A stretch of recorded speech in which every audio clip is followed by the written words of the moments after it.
송나영의 라디오 오늘.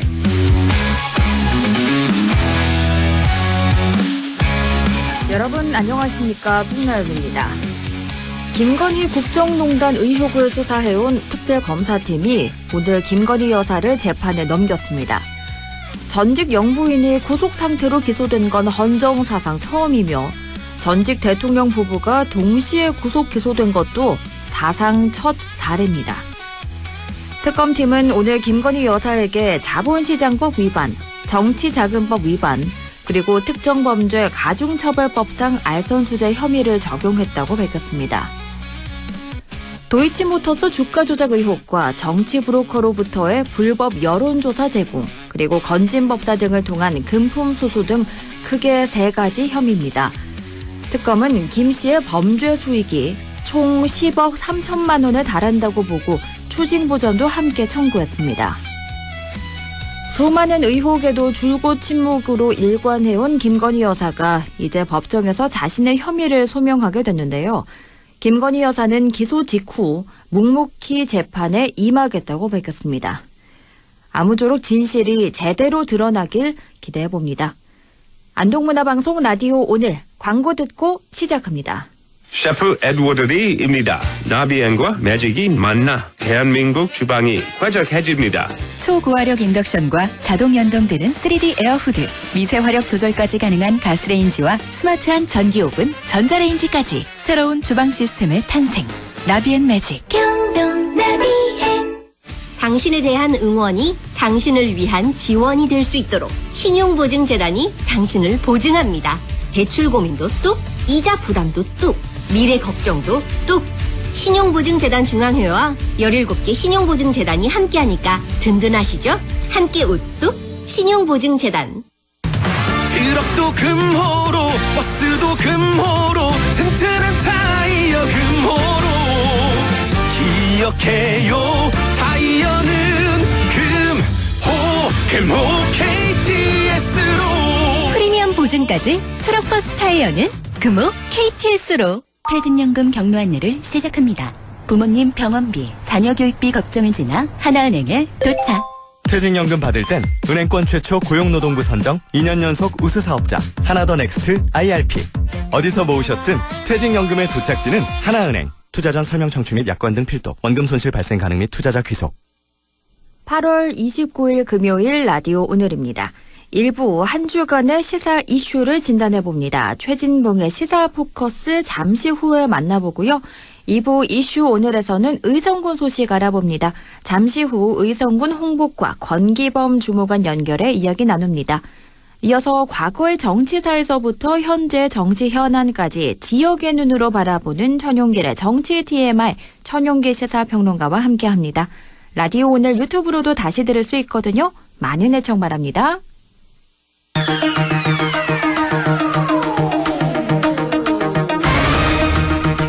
최진봉의 시사 포커스 성공회대 최진봉 교수와 함께합니다. 교수님 안녕하십니까? 네, 안녕하십니까? 네, 이재명 대통령이 한미 정상회담을 마치고 돌아왔습니다. 일단 네. 총평을 들어볼까요? 네, 일단 국민들도 다 보셨지만 이재명 대통령이 사실은 출발하기 전만 해도 상당히 어려운 회담이 될 거다. 그리고 트럼프가 워낙 예측 불가능한 행동을 많이 하기 때문에 잘 네. 적응할지 또 새로운 어떤 요구사항이 나오지 않을지 걱정이 많았고 또 회담 시작하기 3시간 전에 갑자기 또 이상한 트윗 올렸잖아요. SNS 글을. 그런 바람에 우려가 많았는데 이재명 대통령이 회담을 주도하면서 아주 분위기가 좋게 그리고 서로가 깊은 신뢰를 쌓는 그리고 더 이상의 추가적인 요구사항 없이 끝났기 때문에 이번 회담은 대단히 성공적인 회담이다. 네. 우리 국익을 위해서도 그리고 이재명 대통령과 트럼프 대통령 간의 신뢰를 쌓는데 중요한 역할을 했던 회담이다. 이렇게 말씀드릴 수 있겠습니다. 안 그래도 말씀을 해주셨다시피 한미 정상회담 직전에 트럼프 네. 대통령이 SNS에 속청을 운운하는 글을 올렸단 말이죠. 네네. 트럼프 대통령 이 글을 왜 올렸을까요? 제가 볼 때는 이제 본인이 가짜 뉴스다 이렇게 얘기를 했잖아요. 네. 누군가가 가짜 뉴스를 전달한 것 같아요. 근데 이제 뭐 그냥 추측을 해보면 저도 확인된 건 아니니까 근데 네. 교회 문제가 나오잖아요. 그래서 종교계 쪽에 있는 누군가가 그런 그 가짜 뉴스를 트럼프 대통령 측근에게 전달하지 않았나는 생각이 들어요. 예를 들면 그렇게 제가 생각하는 이유 중에 하나는 뭐냐면 네. 트럼프 대통령의 아들 트럼프 주니어가 예전에 여의도 순복음교회 가서 간증을 한 적이 있어요. 네. 그런 모습이나 김장환 목사 이분도 이제 잘 이게 친분이 있는 걸로 알려지고 있고 근데 공교롭게도 이 두 사람이 압수수색을 당했잖아요. 네. 임성근 사단장 구명 로비 의혹 관련해서 그래서 그런 부분들이 아마 작용했지 않았을까라고 하는 게 제 개인적인 추측입니다. 누가 했는지는 우리가 알 수는 없고요. 네. 다만 교회 얘기가 나오는 건 좀 특이하잖아요. 그렇죠. 그런 점으로 본다고 하면 이제 트럼프 측근들, 가까운 사람들과 인맥이 있는 교회 관계자들이나 종교 관계자들, 이런 사람들이 혹시나 그런 가짜 뉴스를 전달한 게 아닌가, 그렇게 의심은 들고요. 그러다 보니까 결국 트럼프 대통령 입장에서는 그 얘기를 듣고, 그냥 올린 것 같아요. 확인 과정 없이. 네. 그러다가 이제 우리 비서실장, 강훈식 비서실장이, 그 백악관 비서실장에게 설명을 했고, 대통령도 설명을 하고 이러면서 오해가 풀려서, 나중에 이제 트럼프 대통령이 오해였다, 가짜뉴스였다 이렇게 밝히면서 그 문제가 완전히 말끔히 해소가 된 것이죠. 네. 그리고 이 한미 정상회담에서 이재명 대통령과 또 우리 정부, 우리 팀의 대응은 적절했다고 보시나요? 네, 그럼요. 저는 이재명 대통령이 트럼프 대통령의 어떤 뭐랄까 속성 또 성격 그다음에 협상에 임하는 자세 이걸 너무 꼼꼼하게 잘 준비해 간 것 같아요.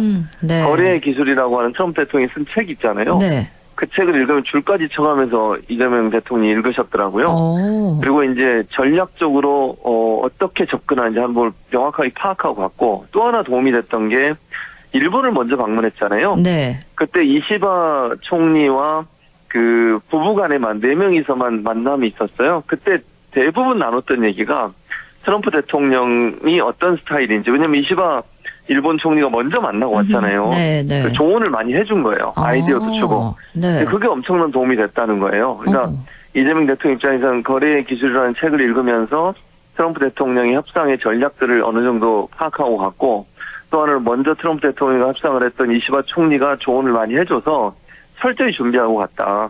그래서 사실은 처음에는 좀 긴장되는 상황에서 시작이 됐다가 네. 트럼프 대통령 얼굴이 확 풀리면서 여러 가지 어려운 얘기들, 껄끄러운 얘기도 안 하잖아요. 뭐 대표적인 예가 기억나시겠지만 기자들이 물어봐요. 주한미군 어떻게 할 거냐. 네. 방위분담 뭐 이런 거 물어봤잖아요. 그때 트럼프 대통령 얘기 듣고 이렇게 얘기했어요. 이 친구, 친한 친구가 옆에 있는데 나는 그런 얘기 하기 싫다. 이렇게 답변을 했거든요. 네. 그러니까 이재명 대통령을 친구라고 호칭을 했고 이 친구에게 불편함을 주는 말을 하지 않겠다 이런 의도로 저는 읽혔거든요. 네. 또 이재명 대통령이 스마트하다 이런 얘기를 하고 그게 결국 이재명 대통령이 트럼프 대통령의 마음을 흡족하게 해주면서 트럼프 대통령이 이재명 대통령에 대해서 마음을 열고 정말 친근하게 대하는 그런 모습이 형성이 되면서 협상이 잘 풀리는 그런 계기가 됐다고 볼 수 있겠습니다. 이번 회담에서 $3,500 투자 약속을 서면으로 남길 것인가 안 남길 것인가 이런 얘기도 나왔었는데 결국에는 네네. 남기진 않았단 말이죠. 이게 좋은 걸까요? 그렇죠. 나쁜 걸까요? 저는 트럼프의 스타일이라고 생각해요. 그러니까 우리 입장에서 갖는 게 좋을 수 있다고도 볼 수 있겠죠. 그런 문서와. 네. 근데 트럼프 대통령이 지금까지 관세 협상을 하면서 한 나라, 제가 기억하고로 영국으로 기억을 하는데 뭐 확인을 해봐야 되겠습니다만 네. 한 나라 빼고는 모든 나라와 그 문서하지 않았어요. 그러니까 그게 트럼프식 협상 전략이에요. 네. 언제든 또 뭔가를 얘기하려고 하는 거예요. 문서를 해버리면 못하니까 언제든 또 뭔가 추가로 얘기하거나 이러려는 지렛대로 삼으려는 의도라고 보거든요. 그렇기 때문에 우리만 안 했다면 우리나라에 대한 특별한 뭐 문제가 있다고 볼 수 있지만 트럼프 대통령이 지금까지 관세 협상하면서 대부분의 나라와는 문서화하지 않고 그냥 구두로만 했어요. 네. 그리고 추가적으로 또 얘기하고 요구하고 이게 이제 트럼프식 협상이거든요. 그래서 이게 뭐 우리한테만 특별히 뭔가 불이익을 줬다고 볼 수는 없고요. 우리가 이제 앞으로 그러면 이걸 어떻게 지렛대로 잘 활용할 거냐. 네. 뭐 트럼프 대통령 입장에서 본인의 이익이 되는 쪽으로 가져가려고 하겠지만 또 어찌 보면 우리는 협상을 할 수 있는 또 다른 어떤 그 기회를 갖게 되는 거잖아요. 네. 문서가 안 돼 있기 때문에. 그러면 트럼프 대통령이 좋아할 만한 어떤 이슈들 예를 들면 이번에도 분위기가 잘 풀린 것 중에 하나가 북미 간의 관계 개선이에요. 네. 김정은과 트럼프 대통령의 만남 뭐 이런 것들이잖아요. 이런 부분들을 잘 활용을 하면 또 조선업 이제 트럼프 대통령 미국의 조선업을 지금 다시 부흥하게 하려고 하는 거 아니겠어요? 네. 그렇다고 이 부분을 잘 활용하면 우리가 도리어 좋은 쪽으로 또 협상을 바꿀 수도 있겠다. 이런 생각이 들기 때문에 이게 양면이 있다. 뭐 위험성도 있지만 어찌 보면 기회가 될 수도 있다. 네. 그런 점에서 본다고 하면 이게 명문 안 한 것이 우리에게만 큰 피해를 주는 요소라고 보지는 않습니다. 그럼 교수님이 보시기에 한미 정상회담의 최대 성과를 꼽으려고 한다면 어떤 점을 들 수 있을까요? 저는 친밀감이라고 생각해요. 친밀감. 이 양 정상이 서로에 대한 신뢰와 믿음이 깊어졌다는 것은요. 앞으로 이제 트럼프는 4년이고 이재명 대통령 5년이잖아요. 임기가. 네. 4년 동안 앞으로 두 사람의 정상이 만날 일이 또 있을 거예요. 어디서든. 또 네. 협상은 계속 이루어질 수밖에 없고요. 그런 상황에서 좀 더 유리한 고지를 우리가 차지할 수 있는 기회가 됐다고 저는 생각해요. 당장의 어떤 성과를 내는 것도 중요하지만요. 정상 간의 신뢰를 쌓는 것은 앞으로의 관계 개선에 또는 앞으로 문제가 있을 때 더 빨리 문제를 해결하고 협상이 부드럽게 넘어갈 수 있는 기회를 준다고 저는 생각합니다. 네. 예를 들면 이런 거 친구 관계도 막 이 개인적인 관계도요. 일단 친분을 잘 쌓고 그다음에 거래가 이루어져야 돼요. 사람을 거래의 대상으로만 보고 접근하면 이익을 챙기기에 급급하잖아요. 네. 근데 두 사람이 신뢰가 형성이 되면 서로를 존중하게 돼요. 그리고 내 이익만 챙기기보다는 서로가 윈윈할 수 있는 그런 거래가 형성될 수 있는 기회가 된다고 저는 보기 때문에 이번에 가장 큰 자산은 이재명 대통령과 트럼프 대통령 사이에 어떤 그 인간적인 친밀감이 형성됐다는 점. 오늘 김병주 의원이 그런 얘기를 하는 걸 제가 들었는데 김병주 오늘 이제 민주당 의원들이 청와대 영빈관에서 대통령과 오찬을 했거든요. 네. 근데 그때 김병주 의원이 물어봤다는 거예요. 이재명 대통령한테 어떤 뒷얘기 좀 해주세요. 그랬더니 자기 집무실로 이재명 대통령을 데리고 가더니 막 자랑을 하더래요. 이게 뭐고 이거 뭐 그러면서 뭐 자기 집무실에 있는 조그만 선물도 주고 싶어가지고 이것도 있다. 이거 줄까? 뭐 이런 식의 이런 네. 대화들도 이루어졌대요. 그러니까 이게 가까운 사이니까 가능해진 거거든요. 네. 그냥 의례적으로 형식적으로 만나는 게 아니라 친밀감. 우리 대통령이 펜도 선물해 줬잖아요. 네. 근데 자기 집무실에 데려가서 트럼프 대통령이 자기가 갖고 있던 뭐 여러 가지 것들 이렇게 보여주고 그다음에 뭐 코인 형상화된 거 있거든요. 이렇게 네. 코인 그 형상으로 돼 있는 이런 것도 뭐 주고 싶어서 막 주려고 하고 이런 일들이 있었다고 대통령이 얘기를 전하더래요. 그런 걸 보면 두 사람 사이의 관계가 대단히 가까워졌다. 이게 저는 가장 큰 자산이라고 생각을 합니다. 그러네요. 이 친밀감을 가져왔다는 게 정말 최대 성과였다. 이렇게 꼽아주셨는데요. 그렇다면 좀 아쉬웠다 이런 것도 있을까요? 아쉬운 점이라면 아무래도 이제 우리 입장에서는 트럼프 대통령의 뭐 그 추가적인 지원이라든지 예를 들면 우리 기업이 투자하는 부분 이런 부분들을 조금 더 줄여서 했으면 어떨까 하는 아쉬움은 남아요. 근데 네. 뭐 그거는 저는 이렇게 생각합니다. 우리가 지난번 관세 협상할 때 1,500억 달러인가요? 1,500억 달러죠. 그 달러만큼 추가로 투자하기로 한 거잖아요. 네. 그 범위 안에 이루어진다고 생각해요. 조선업 같은 경우도 한화에서 추가 투자를 하는데 조선업 펀드 1,500달러가 조선업 펀드거든요. 그 펀드 안에 포함된 걸로 하는 걸로 이렇게 돼 있어요. 그래서 네. 요 세부적인 사안은 추가 논의를 할 텐데 그 추가 논의 과정에서 이번에 추가적으로 투자하기로 돼 있는 것을 예전에 관세 협상에 했던 그런 내용에 포함시켜서 추가적으로 들어가는 부분을 최소화시키는 부분. 그래서 너무 이제 우리 기업들이 너무 부담되지 않도록 하는 그런 쪽으로 협상이 마무리가 되어야 된다고 저는 생각하고요. 네. 이 양면성이 있는 게 이런 거예요. 투자를 하는 것이 어찌 보면 뭐 국민의힘 막 그렇게 비판을 하잖아요. 기업들이 더 많은 돈을 투자하게 만들었다 그러는데요. 또 반대로 생각하면 이런 거예요. 기업들은 미국 시장에 진출할 수 있는 기회를 갖는 거잖아요. 네. 그런 점으로 본다면 사업의 확장이라든지 이재명 대통령이 제조업의 어떤 부흥을 함께 이루자고 얘기하면서 우리 기업들이 많이 투자해서 미국 시장에서 우리가 예를 들면 더 많은 것을 얻어올 수 있다면 기업 입장에서 그게 나쁜 건 아니잖아요. 그렇죠. 그런 점에서 본다고 하면 기회가 될 수 있는 그런 요소도 될 거라고 생각합니다. 이렇게 한미 정상회담의 성과에 대해서 이야기를 나눠봤고요. 그리고 이어서 특검 얘기를 좀 해볼게요. 내란 특검팀의 한덕수 전 국무총리 구속영장을 사법부가 기각했는데요. 사법부의 판단 어떻게 보셨나요? 저는 좀 아쉽습니다. 사법부의 판단이니까 뭐 존중을 해야 되겠지만 네. 이게 뭐 다툼의 여지가 있다는 점이 저는 제일 이해가 안 되고요. 오늘도 특검에서 이제 기소하면서 밝힌 내용을 보면 특검이 그렇게 얘기했어요.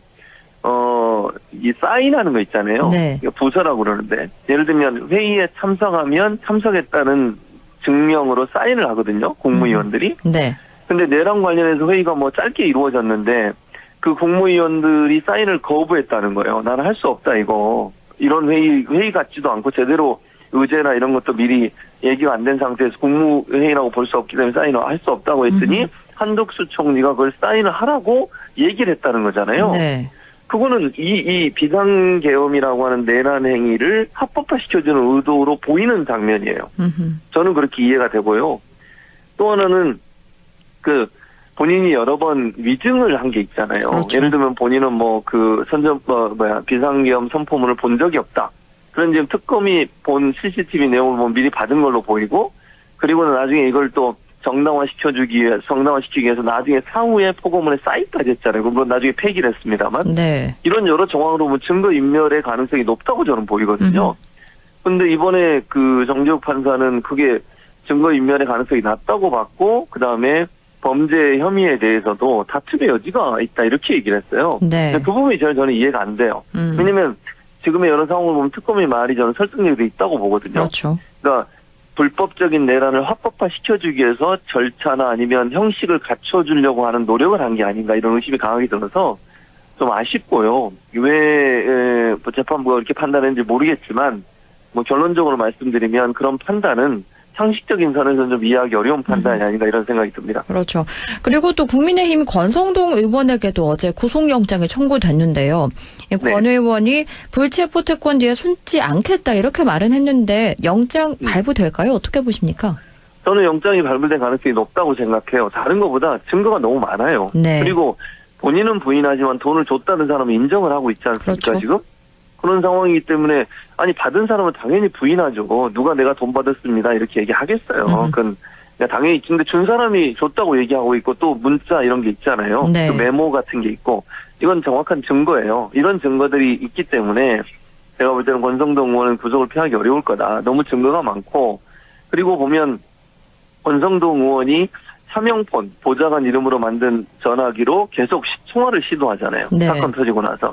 이것도 증거인멸의 우려거든요. 이게 증거를 인멸하기 위해서 그런 거 아니에요? 말 맞추기 하거나 이렇게 전화를 한 거 아니겠어요? 네. 왜 전화를 했겠어요? 그렇죠. 또 이런 정황으로 본다고 하면 또 본인이 돈을 받으러 통일교 본부인가요? 거기 가고 그 다음에 윤영호 전 본부장 만나고 이런 부분들이 다 기록에 남아 있어서 증인도 많고 제가 볼 때는 구속영장을 피하기 어렵다. 발부될 가능성이 높다. 그렇게 생각합니다.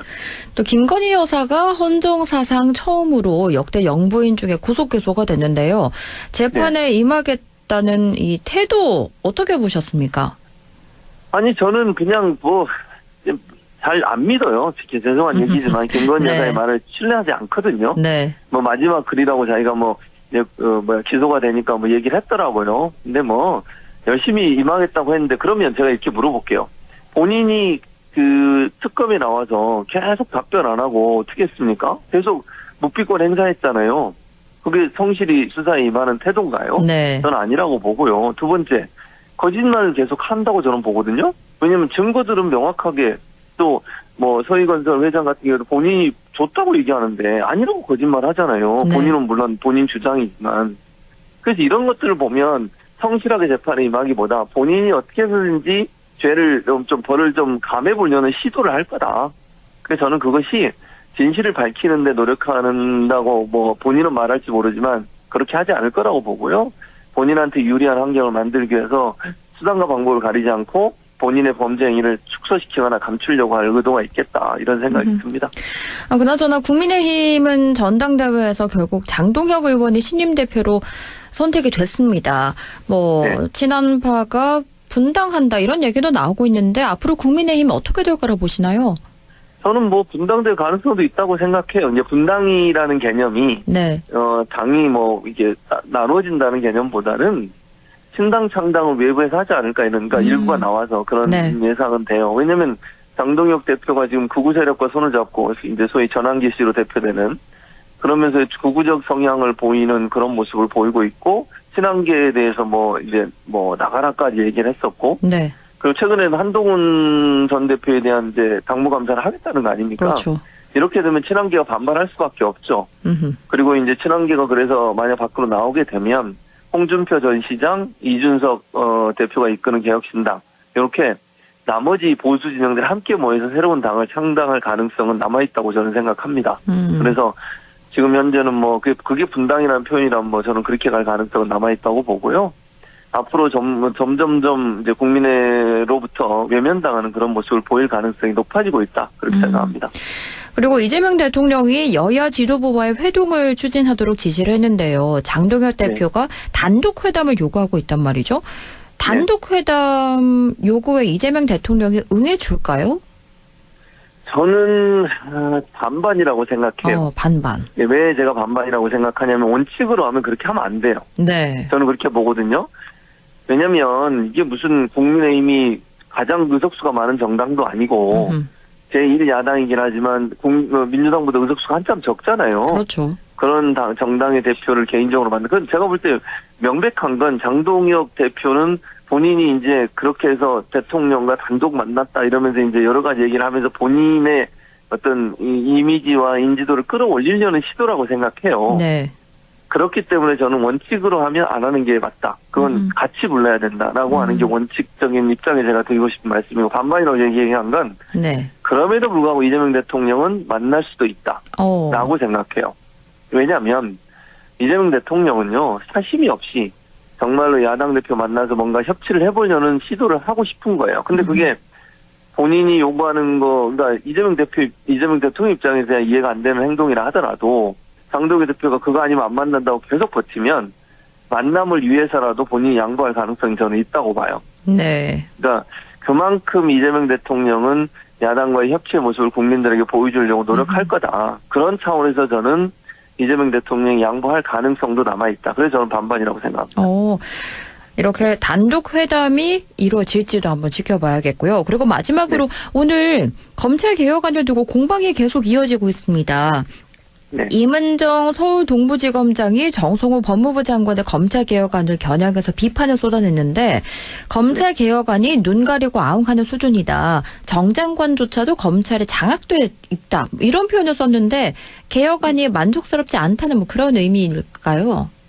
뭐 이제 이문정 검사의 말은 뭐 조금 저는 지나치다고 생각해요. 왜 제가 이런 얘기를 드리는 거냐면 아직은 완성된 안이 나온 게 아니잖아요. 아니 그리고 법무부도 입장을 낼 수 있는 거예요. 그럼 민주당도 입장을 낼 수 있고요. 그런 거 아닙니까? 아니 그렇죠. 어떤 안을 만들어 갈 때 뭐 대통령실이든 법무부든 민주당이든 서로 각자의 의견 내놓고 논의도 하고 또 맞춰가기도 하고 반대도 있고 토론도 하고 이러는 거 아닙니까? 그게 건강한 민주주의 아닌가요? 아니 어디서 무슨 얘기를 했다고 그거에 대해서 막 그렇게 비난조로 하면 안 된다고 저는 생각해요. 만약에 비판을 하려면 이러이러한 이유 때문에 그거는 문제가 있습니다. 그러니 이렇게 합시다. 이건 이해가 돼요. 근데 무슨 검찰에 장악돼 있다 이런 표현을 하면 안 돼요. 아니 정성호 법무장이 수사 기소에 대해서 반대를 하거나 분리에 대해서 반대를 하거나 검찰청법 개정에서 반대한 게 아니잖아요 지금. 법무부 장관에서 의견을 낼 수 있다고 저는 봅니다. 그게 건전한 민주주의 사회에서 필요한 거 아니겠습니까? 근데 그런 문제를 가지고 서로 감정 싸움 가는 거 저는 아니라고 보고요. 그래서 아직 완성된 안이 나오는 게 아니고 내부적으로 논의가 이루어지고 있어요. 그럼 다양한 의견들을 내놓고 합의에 가는 과정을 이끌어가면 되는 거예요.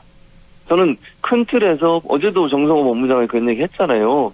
당이 주도하고 본인은 수사와 기소를 분리하는 문제, 이 문제는 전혀 반대하지 않는다. 일치한다 의견을. 그렇게 얘기했어요.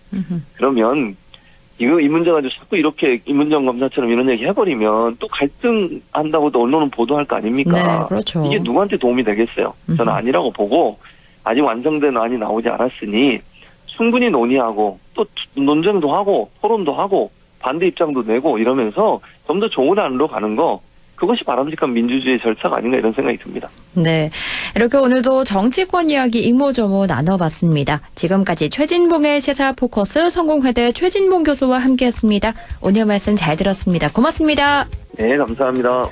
라디오 오늘 2부에서 뵙겠습니다.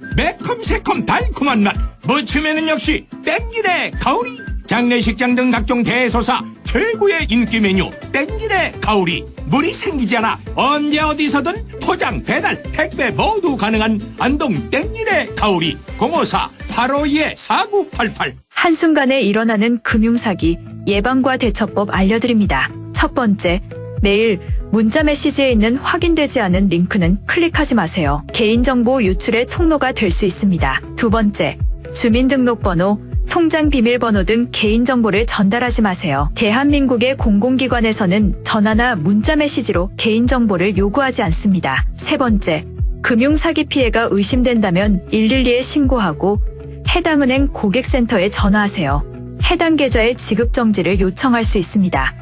네 번째, 금융사기 피해 금액에 대해서는 해당 은행을 방문하여 피싱사기 피해금 환급을 신청하세요. 다섯 번째, 은행의 보안 서비스를 적극 활용해 주세요. 확인되지 않은 PC에서는 이체가 안 되게 하거나 해외 IP를 차단하는 등 금융사기 예방이 가능한 서비스를 이용할 수 있습니다. 한순간의 클릭으로 일어나는 금융사기 예방과 대처법을 꼭 기억해 주세요. 기후변화로 인해 인류는 곧 비싼 기후비용을 감당해야 합니다. 비싸? 얼만데? 2050년이 되면 지금 네가 마시고 있는 커피가 8배 비싸질지도 몰라. 8배? 너무 비싼데? 네가 쓰는 화장품도 비싸질걸? 폭염으로 생물자원이 줄어드니까. 그렇게 다 비싸져? 아, 벌써부터 머리 아프네. 아파? 아프면 안 돼. 네 실손 보험료도 확 오를 수 있으니까. 온열 질환자가 급격히 늘어나거든. 나 어떡해? 비싼 기후비용을 줄이는 건 지금 우리의 기후행동. 나를 위해 지금부터 전자영수증 주세요. 기후행동 시작. 공익광고협의회.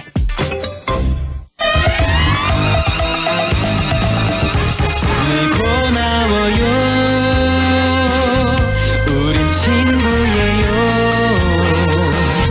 함께 노력하는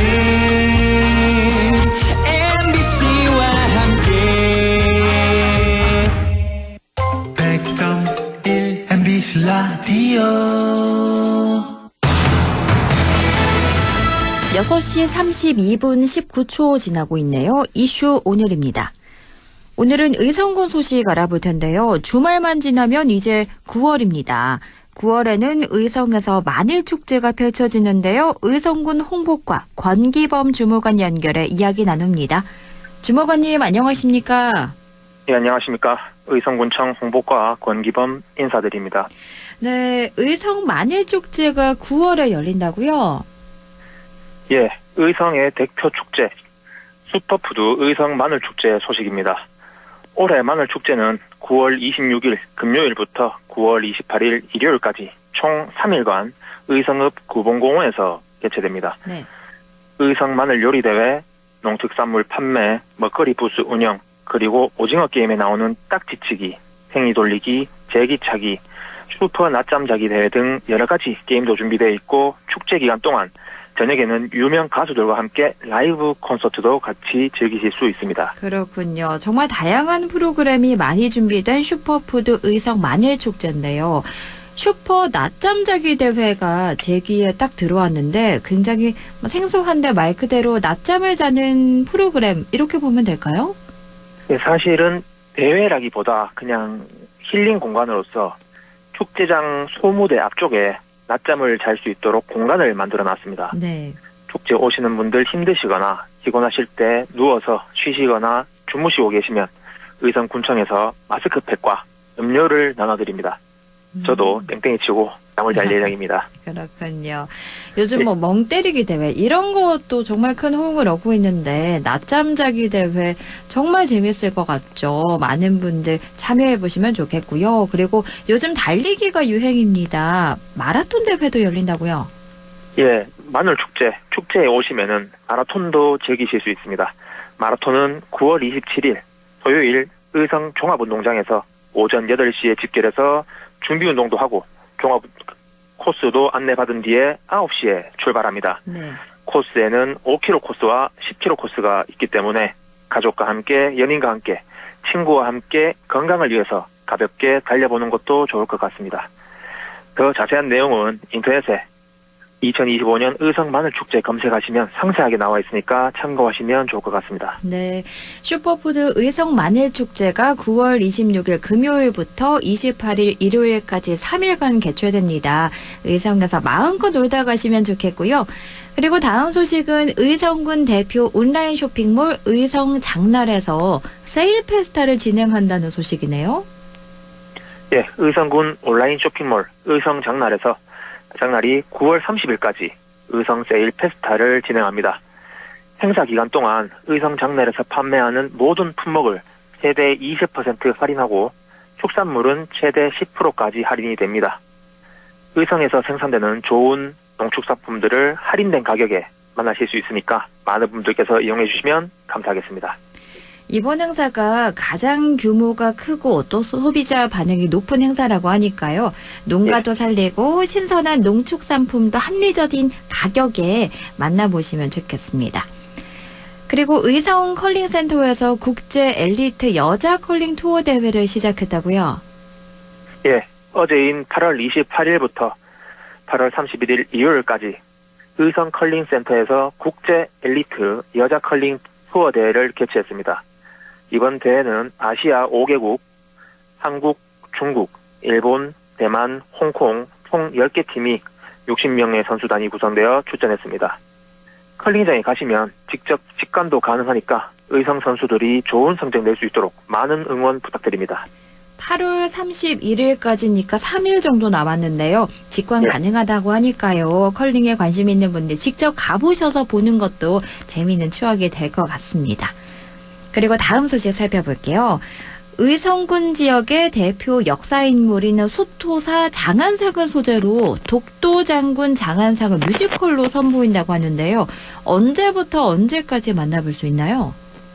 9월 11일 목요일부터 9월 14일 일요일까지 남대천 구봉공원 특설무대에서 독도장군 장안상 뮤지컬이 펼쳐집니다. 독도장군 장안상은 의성 출신 수토사 장안상이 울릉도에서 독도를 바라보고 기록을 남긴 첫 관리라는 역사적 사실을 바탕으로 제작됐습니다. 이번 작품은 조선 숙종 때 울릉도와 독도를 수호한 실존인물 장안상의 일대기를 담은 대형 야외 공연으로 지역의 역사적 의미를 담아낼 예정입니다. 장안상 장군은 의성군 비안면 출신으로 일본이 울릉도와 독도 영유권을 주장하며 도발하던 17세기 말 수토사로 파견돼 외인들을 몰아내고 영토를 지켜낸 주역으로 기록되어 있습니다. 누구나 부담 없이 즐기실 수 있도록 무료 공연으로 준비되어 있습니다.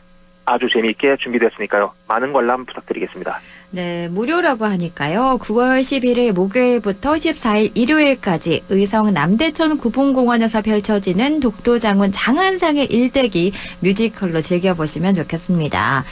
9월에는 의성에서 마늘축제도 하고요. 마라톤도 열리고요. 독도장군 장안상 뮤지컬을 비롯해 다양한 볼거리와 즐길거리가 많으니까요. 의성으로 여행 떠나보시는 거 좋겠습니다. 그럼 오늘 소식 여기까지 듣겠습니다. 고맙습니다. 예, 감사합니다. 지금까지 의성군 홍보과 권기범 주무관과 이야기 나눴습니다. 라디오 오늘에서는 청취자 여러분의 참여를 기다리고 있습니다. 우리 지역에서 발생한 사건 사고 소식이나 함께 토론하고 싶은 내용을 안동 MBC 홈페이지 라디오 오늘 게시판에 올려주시기 바랍니다.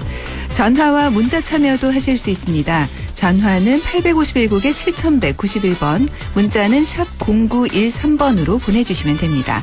문자는 단문 50원, 장문 100원의 정보 이용료가 있습니다. 여러분의 많은 참여 바랍니다.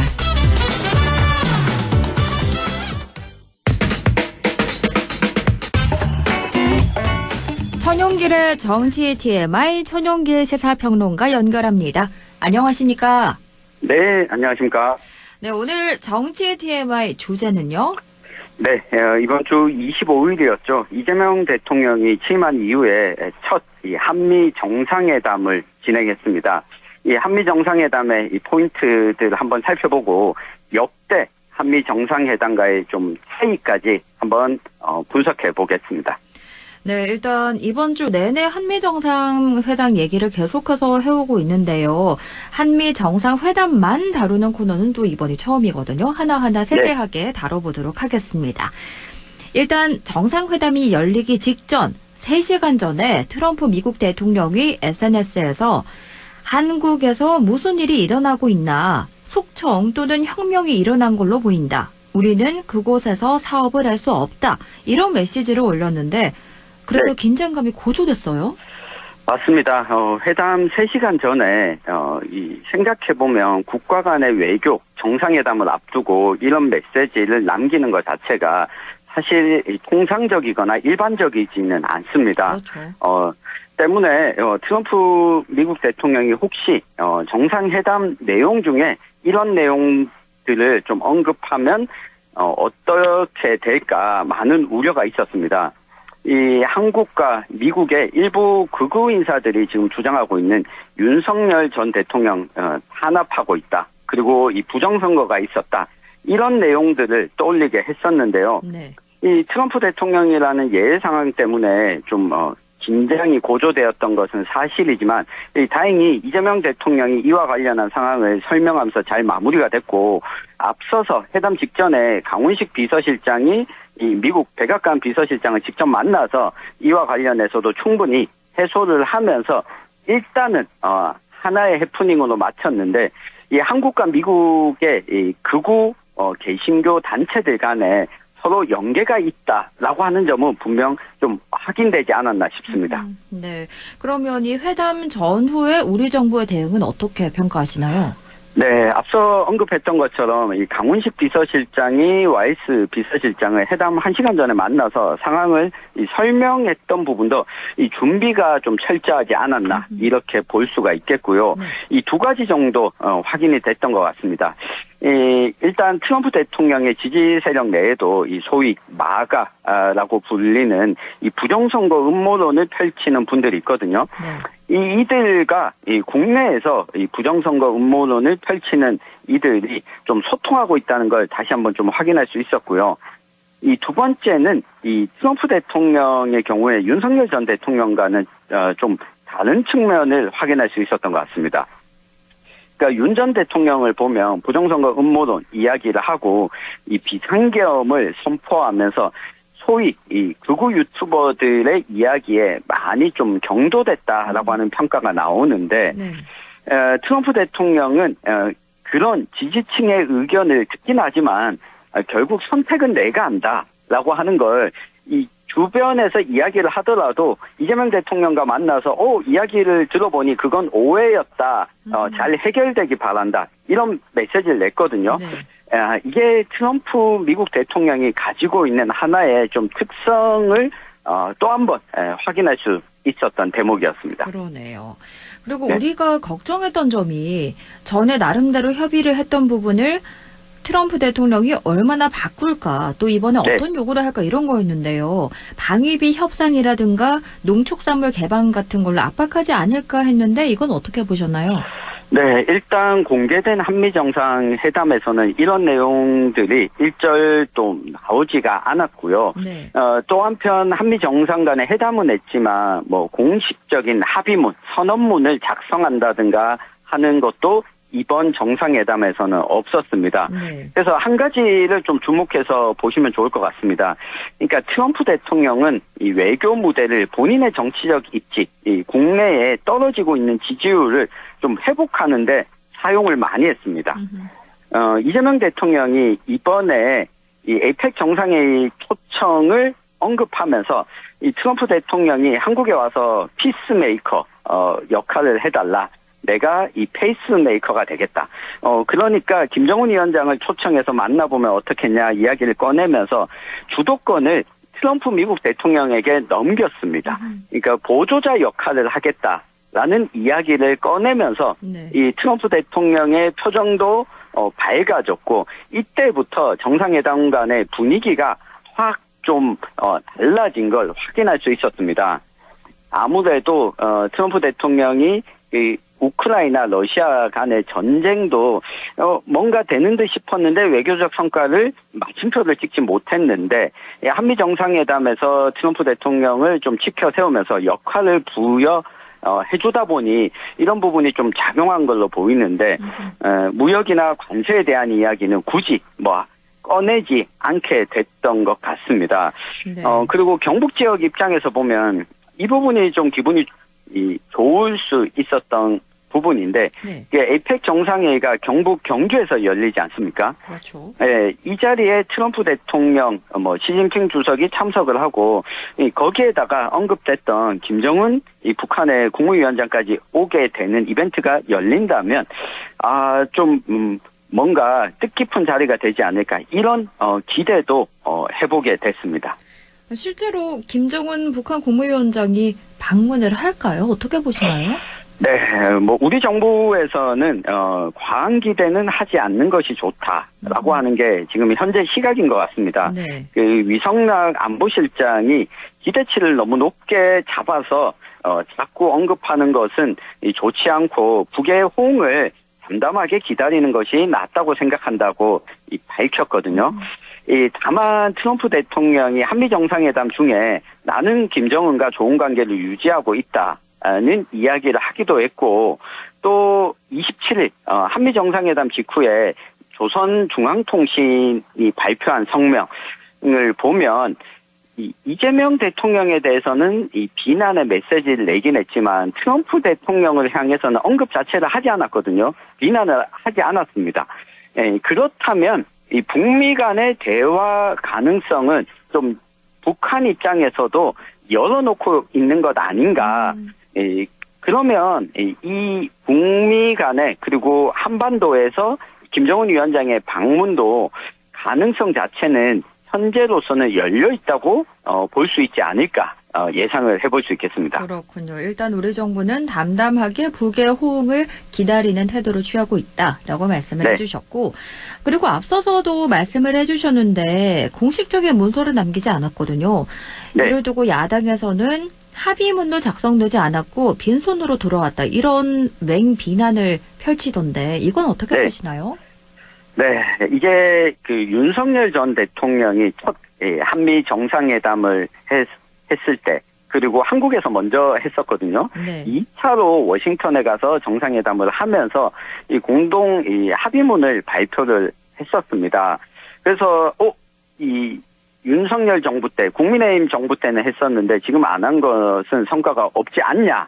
라고 국민의힘은 비판을 하고 있는데 이게 조 바이든 대통령 시절의 미국과 지금 트럼프 대통령의 미국은 좀 차이가 있습니다. 그렇죠. 지금 외교 관계의 기본도 새로운 원칙이 계속 나오고 있는데 관세 협상이라든가 이 국방비 협상이라든가 이 부분이 회담 중에도 다른 국가들 간의 정상 간의 만남을 보면 트럼프 대통령이 이 줄을 쭉쭉 끊고 새로운 숫자, 늘어난 숫자를 적기도 하지 않습니까?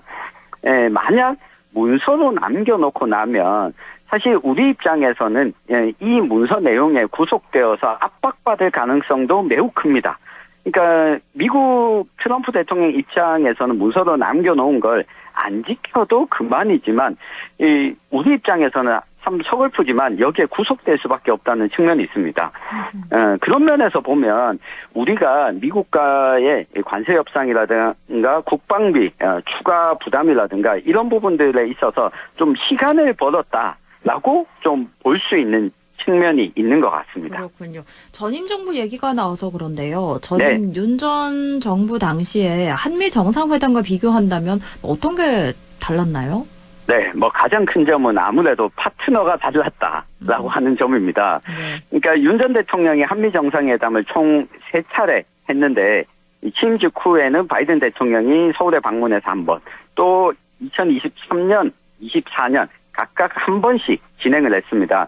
당시에 워싱턴에서 선언문도 발표했는데 당시 주된 논의가 보면 이 북한에 대한 억제력에 대한 공감대 형성이 주된 논의였습니다. 이 미국과 핵 공유가 또 쟁점이 되기도 했었는데 이 한미 간의 입장 차이가 좀 나타났었습니다.